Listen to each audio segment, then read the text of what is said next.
Shalom, salam sejahtera Bapak Ibu Saudara sekalian. Senang sekali dapat berjumpa dengan saudara-saudara sekalian dimanapun berada saat hari ini.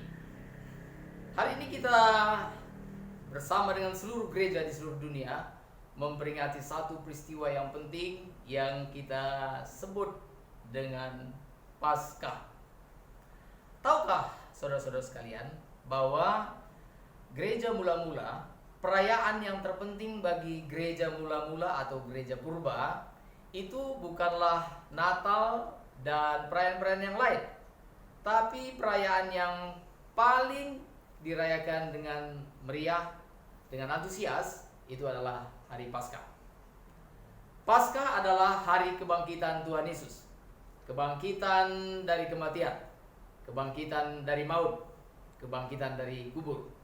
Dan tentunya bagi orang Kristen, hal ini adalah sesuatu yang luar biasa yang memiliki makna yang begitu dalam. Nah saudara, Paskah ini kalau kita lihat, kalau Tuhan Yesus disalibkan pada hari Jumat yang kita kenal sebagai Jumat Agung, kemudian Yesus mati, dikuburkan, kemudian pada hari yang ketiga bangkit daripada kematian. Nah itulah hari Minggu. Jadi hari pertama ketika Yesus disalibkan hari Jumat, kemudian Sabtu, Minggu, dan hari ketiga ya Kristus bangkit. Nah, itu yang disebut dengan hari Minggu. Ya, hari Minggu. Nah, jadi dalam kalender kita, maka satu minggu atau satu pekan itu hari pertama adalah hari Minggu. Hari Minggu. Hari Minggu ini sebenarnya berasal dari bahasa Portugis, yaitu Domingo. Arti Domingo itu sendiri adalah hari Tuhan kita. Setelah Tuhan Yesus bangkit daripada kematian, maka kalau kita melihat Alkitab atau kitab suci, maka seringkali di hari pertama minggu itu, yaitu hari Minggu, hari Tuhan Yesus bangkit, murid-murid berkumpul bersama-sama, mereka bersekutu, berdoa bersama, memecah-pecahkan roti, mendengarkan pengajaran rasuli, dan ada persekutuan yang intim, yang erat satu sama lain. Nah saudara, dan ini berlanjut terus menerus sampai hari ini. Jadi kita bersyukur karena sebenarnya setiap minggu kita diperingatkan bahwa hari Minggu adalah hari Tuhan kita, di mana Tuhan Yesus Kristus bangkit daripada kematian. Ini adalah hari yang sangat istimewa. Nah saudara, mengapa kebangkitan Tuhan Yesus? Mengapa kebangkitan Tuhan Yesus menjadi begitu penting, menjadi begitu berarti bagi orang Kristen? Nah, sebelum saya lanjutkan, saya akan bacakan satu ayat firman Tuhan sebagai dasar buat kita semuanya, yang saya ambil dalam 1 Petrus pasal 1. 1 Petrus pasal 1 ayat yang ketiga. Saya akan bacakan buat kita semuanya. 1 Petrus 1 ayat yang ketiga. Demikian bunyi firman Tuhan. Terpujilah Allah dan Bapa Tuhan kita Yesus Kristus, yang karena rahmat-Nya yang besar telah melahirkan kita kembali oleh kebangkitan Yesus Kristus dari antara orang mati, kepada suatu hidup yang penuh pengharapan. Nah, sampai di sini Bapak Ibu Saudara sekalian. Maka bagi orang Kristen, maka kematian Tuhan Yesus ini memiliki pengertian yang begitu dalam. Nah, saudara yang dikasihi oleh Tuhan, pertama kita melihat bahwa kebangkitan Tuhan Yesus membuktikan bahwa Tuhan Yesus telah menang daripada kuasa kematian, dari kuasa maut, dari kuasa kubur, dan Tuhan Yesus telah membuktikan kemenangannya, dan Tuhan Yesus menang daripada kuasa maut. Tuhan Yesus telah menang, dinyatakan melalui kebangkitannya. Saudara dikasihi oleh Tuhan, saya ingin katakan bahwa sebenarnya yang harus kita ketahui, sebelum Tuhan Yesus bangkit dari kubur, sebenarnya Tuhan Yesus sudah menang melalui kematiannya. Tuhan Yesus sudah menang melalui kematiannya. Di Golgota, Tuhan Yesus bukan kalah. Di Golgota, Di Golgota Tuhan Yesus kalahkan dosa. Itu saudara yang dikasihi oleh Tuhan. Di Golgota Tuhan Yesus kalahkan dosa, kalahkan iblis, kalahkan kuasa maut. Jadi saudara, kematian Tuhan Yesus juga telah memberikan kemenangan. Kematian Tuhan Yesus pun adalah sebuah kemenangan. Nah, lalu kita melihat bahwa puncak daripada kemenangan Tuhan Yesus tidak selama-lamanya dalam kematian. Tuhan Yesus tidak seterusnya dalam kubur. Tuhan Yesus tidak selama-lamanya berada dalam kematian. Tetapi saudara, Tuhan Yesus dibangkitkan oleh Allah Bapa. Ini adalah satu kemenangan. Ini adalah satu kemenangan yang diraih oleh Tuhan Yesus Kristus. Mengapa Tuhan Yesus dapat menang, saudaraku yang dikasihi oleh Tuhan? Karena Tuhan Yesus telah hidup taat. Tuhan Yesus telah hidup taat sehingga dia meraih kemenangan yang diberikan oleh Bapa di surga. Nah, saudara yang dikasihi oleh Tuhan, maka kita melihat di sini, maka sungguh-sungguh bahwa kebangkitan Tuhan Yesus dari kematian ini adalah sesuatu yang sangat penting bagi orang Kristen. Sebab kebangkitan Kristus daripada kematian ini adalah dasar atau pondasi yang teguh bagi iman Kristen. Pondasi atau dasar yang teguh bagi iman Kristen beriman kepada Tuhan. Nah, saudara, ini menjadi dasar bagi kita, dasar iman kita, dasar pengharapan kita. Mengapa saya katakan ini dasar yang teguh? Mengapa ini saya mengatakan bahwa ini dasar yang kokoh bagi iman kita? Sebab musuh kita yang paling besar, yaitu maut, telah dikalahkan oleh Tuhan Yesus. Sehingga kita dimungkinkan juga untuk menang bersama-sama dengan Tuhan Yesus. Sehingga kita juga dimungkinkan untuk menang bersama-sama dengan Tuhan Yesus. Ini kabar sukacita, Bapak Ibu Saudara sekalian. Jadi karena Tuhan Yesus bangkit dari kematian, maka Tuhan Yesus memberikan pengharapan bagi kita.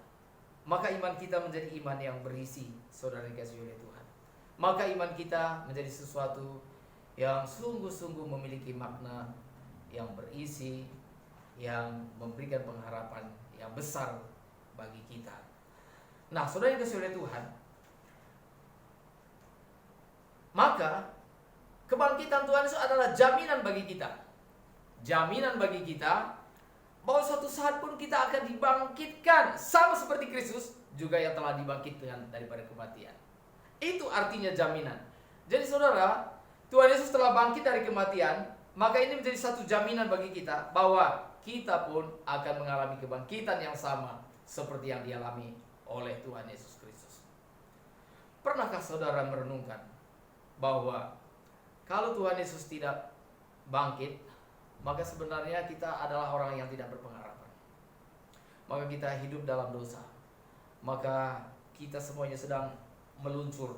Kita semuanya sedang menuju kepada kegelapan abadi, kepada api yang kekal. Kita sedang menuju kepada kebinasaan. Ini sangat mengerikan. Ini sangat mengerikan. Nah, itulah sebabnya maka Tuhan Yesus bersedia mati dan dia menang, dibangkitkan daripada kematian. Saudara, semua orang pada akhirnya akan mati. Bagaimana sesungguhnya kematian ini? Siapakah yang dapat kita tanya? Bagaimana pengalaman mati? Saudara kan belum pernah mati. Saudara kalau masih mendengarkan khotbah ini berarti saudara belum mati. Jadi kalau saudara belum mati, saudara tidak punya pengalaman mati. Maka kalau misalnya kita bertanya, bagaimana sih mati itu? Mati itu seperti apa? Kita tanya kepada orang hidup. Orang hidup belum pernah mati, maka mereka tidak bisa menjawab. Nah, sekarang ada orang yang sudah mati, maka kita mau tanya bagaimana itu mati kepada orang yang sudah mati. Mereka tidak bisa jawab. Ini adalah satu hal yang susah. Kepada orang yang hidup, mereka belum pernah mati. Kepada orang yang mati, mereka tidak bisa hidup menjelaskan bagaimana itu mati. Tapi puji Tuhan, ada satu pribadi yang pernah mati dan dia hidup sampai selama-lamanya. Tuhan Yesus Kristus. Tuhan Yesus dalam Wahyu pasal 1 ayat 18, dia berkata, "Aku pernah mati. Aku pernah mati. Lihatlah, aku telah mati. Tapi lihatlah, aku hidup selama-lamanya. Jadi saudara yang dikasihi oleh Tuhan, bagaimana rasanya mati? Kematian itu seperti apa? Maka kita paling tepat menanya kepada pribadi yang paling tepat, yang telah mengalami kematian namun hidup, adalah Tuhan Yesus Kristus. Maka Tuhan Yesus Kristus dalam firman-Nya akan menjawab, apa itu kematian?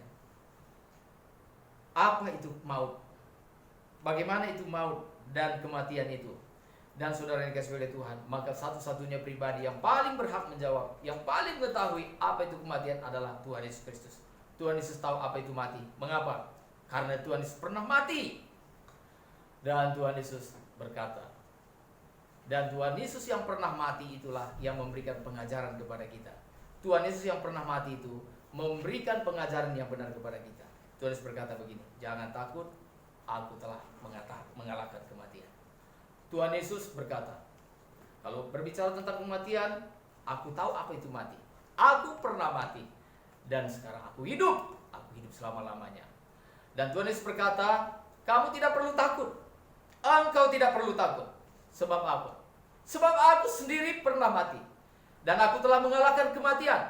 Aku telah mengalahkan kuasa kematian. Aku telah mengalahkan maut. Aku telah mengalahkan kuasa kubur. Sehingga saudara dan saya memperoleh pengharapan yang begitu besar. Sehingga kematian bukanlah akhir segala-galanya bagi kita. Kematian Tuhan Yesus telah mengalahkan kuasa kematian. Kematian Tuhan Yesus menelan kuasa kematian. Kuasa kematian dikalahkan oleh kematian Tuhan Yesus. Ini suatu hal yang luar biasa. Kematian dikalahkan oleh kematian Tuhan Yesus. Kematian Tuhan Yesus mengalahkan kuasa kematian. Alkitab mengatakan bahwa Kristus telah menelan kuasa maut. Kematian Kristus telah menelan kuasa kematian. Melalui kematian dan kebangkitan Kristus, maka maut telah dipatahkan kuasanya. Itulah sebabnya maka kita menjadi orang-orang yang berpengharapan. 1 Korintus pasal 15 ayat 20 berkata, Kristus telah dibangkitkan dari antara orang mati sebagai yang sulung dari orang-orang yang telah meninggal. Dikatakan Kristus telah dibangkitkan dari kematian sebagai yang sulung dari orang-orang yang meninggal. Ayat 23 dikatakan Kristus sebagai buah sulung. Saudara, apa artinya sulung? Apa artinya buah sulung? Kristus dibangkitkan sebagai buah sulung. Artinya, saudara kalau pernah perhatikan pohon-pohon yang berbuah, saudara, sebutlah misalnya pohon pepaya. Ini contohnya, saudara. Ya, kalau saudara perhatikan misalnya pohon pepaya, maka di pohon pepaya itu di atas itu ada beberapa buah. Ada beberapa buah dan suatu saat nanti buah itu akan matang, ya. Tapi saudara, dari belasan atau puluhan buah nangka ini tadi, maka ada satu nanti yang pertama sekali berbuah. Nah, itu namanya buah sulung. Yang pertama berbuah itu namanya buah sulung. Itu artinya yang tertua. Artinya saudaraku yang dikasihi oleh Tuhan, kalau yang sulung ini sudah matang, artinya maka suatu saat kelak adik-adiknya pun ikut matang. Artinya saudaraku yang dikasihi oleh Tuhan, Tuhan Yesus adalah yang pertama bangkit dari kematian sebagai yang sulung. Artinya Tuhan Yesus adalah kakak sulung kita. Bapa di sorga adalah Allah, di sorga adalah Bapa kita, dan Yesus Kristus adalah kakak sulung kita. Yesus Kristus yang adalah Tuhan dan juga kakak sulung kita telah bangkit dari kematian sebagai buah sulung. Artinya kalau Tuhan Yesus sudah bangkit dari kematian, suatu saat kelak pun kita akan dibangkitkan dari kematian. Haleluya. Ini kabar sukacita saudaraku yang dikasihi oleh Tuhan. Sehingga bagi orang Kristen, kematian bukanlah akhir dari segala-galanya. Justru kematian adalah awal dari satu kehidupan yang baru, di mana kita hidup bersama-sama dengan Kristus. Karena itu saudara, di dalam Kristus sungguh tidak ada ketakutan. Maka patutlah seperti yang dikatakan oleh Rasul Paulus, bagiku hidup adalah Kristus, mati adalah keuntungan. Kalau aku hidup untuk Kristus, memberi buah, bekerja, melayani sesama, melayani Tuhan Yesus, Raja di atas segala raja. Kalau aku masih hidup, aku hidup untuk kepentingan Tuhan. Dan kalau aku mati, Puji Tuhan, karena aku menerima mahkota, karena aku menerima hadiah daripada Tuhan. Kematian bukanlah sesuatu yang menakutkan. Puji nama Tuhan, saudaraku yang dikasihi oleh Tuhan. Kematian Kristus memberikan saudara dan saya harapan daripada Tuhan. Makanya saya berkata bahwa kematian Kristus adalah dasar iman kita yang kokoh. Dasar iman kita yang kokoh. Nah, saudara yang dikasihi oleh Tuhan, berikutnya yang ingin saya mengatakan saudara, bahwa ada dua hal dalam hal ini saudara. Tuhan Yesus bangkit dari kematian. Tuhan Yesus pertama sebagai juru selamat. Tuhan Yesus memampukan kita untuk menyelamatkan kita. Tuhan Yesus bangkit dari kematian, ini ada kepentingannya buat kita. Berarti Tuhan Yesus menang atas kuasa dosa. Kalau Tuhan Yesus menang atas kuasa dosa, Tuhan Yesus juga dapat menolong saudara dan saya. Maka Tuhan Yesus disebut sebagai juru selamat. Tidak ada satu orang pun yang dapat melepaskan diri daripada kuasa dosa selain oleh Tuhan melalui Yesus Kristus. Jadi saudara, Tuhan Yesus juru selamat kita yang telah menang atas kuasa dosa. Yang kedua, pengertian yang kedua. Nah, pengertian yang kedua, saudara yang dikasihi oleh Tuhan, jangan hanya berhenti bahwa dalam sukacita yang meluap-luap, bahwa kalau Tuhan Yesus sudah bangkit daripada kematian, Tuhan Yesus menang, otomatis kemenangan itu menjadi kemenangan saudara dan saya. Itu keliru saudara. Tuhan Yesus bangkit dari kuburan, itu adalah kemenangan dia. Itu adalah kemenangan dia karena Tuhan Yesus telah taat, karena Tuhan Yesus telah melakukan kehendak Bapa secara total, secara sempurna, sehingga Allah Bapa di sorga menerima pengorbanan Kristus dan dibangkitkan sebagai bukti bahwa Tuhan Yesus menang. Jadi saudara, yang kedua ini berbicara tentang teladan daripada Tuhan Yesus Kristus. Kalau Tuhan Yesus menang atas kuasa dosa, maka saudara dan saya juga harus menang mengatasi kuasa dosa. Kalau kita tidak hidup dalam Tuhan, kalau kita tidak meneladani Tuhan Yesus, kalau kita tidak melakukan perintah Tuhan, maka saya bertanya pada saudara, kebangkitan Tuhan Yesus dari kubur, kemenangan Tuhan Yesus dari kuasa maut, apa relasinya? Apa manfaatnya bagi saudara dan saya? Jikalau kita tidak hidup dalam Tuhan, maka kemenangan Tuhan Yesus itu tidak membawa manfaat apa-apa. Itu tidak membawa faedah apa-apa. Karena itu saudara yang dikasihi oleh Tuhan, pertama kita bersyukur karena Tuhan Yesus telah menang. Dia dapat menjadi juru selamat, dia dapat menolong kita. Dan yang kedua, kita akan menerima kemenangan yang sama jikalau kita mengikuti jejak Tuhan Yesus. Jikalau kita mengikuti langkah Tuhan Yesus. Tuhan Yesus mengapa dapat menang? Mengapa Tuhan Yesus dapat menang bangkit daripada kematian? Karena Tuhan Yesus telah menunjukkan sikap yang taat sempurna kepada Bapa di surga. Saudara dikasihi oleh Tuhan, suatu hari kelak hidup kita akan berakhir. Cepat atau lambat, suatu hari kelak hidup kita akan berakhir. Maka saudara, bagaimana kita mengakhiri hidup kita? Maka saudara, yang paling utama adalah mari kita belajar meneladani Tuhan Yesus, mencintai Tuhan, mematuhi firman Tuhan, hidup dalam kepatuhan kepada Tuhan. Patuh kepada Tuhan ini membuat kita menjadi orang yang berkenan di hadapan Tuhan, membuat kita menjadi orang diterima oleh Tuhan. Dan satu hari kelak pun kita akan menerima pengharapan yang sama. Kita akan mendapat perlakuan yang sama. Kita pun akan dibangkitkan dari kematian. Kita pun akan dibangkitkan daripada kematian.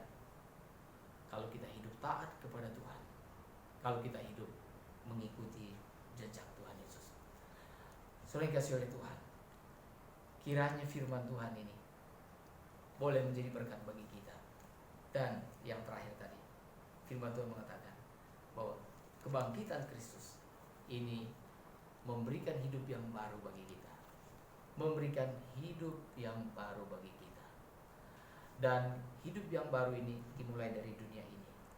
Biarlah hari ini kita mengatakan kepada Tuhan, Tuhan, aku mau menyambut firman-Mu. Tuhan, aku mau hidup bagi Engkau. Aku mau hidup hanya untuk Kiranya Tuhan memberkati kita.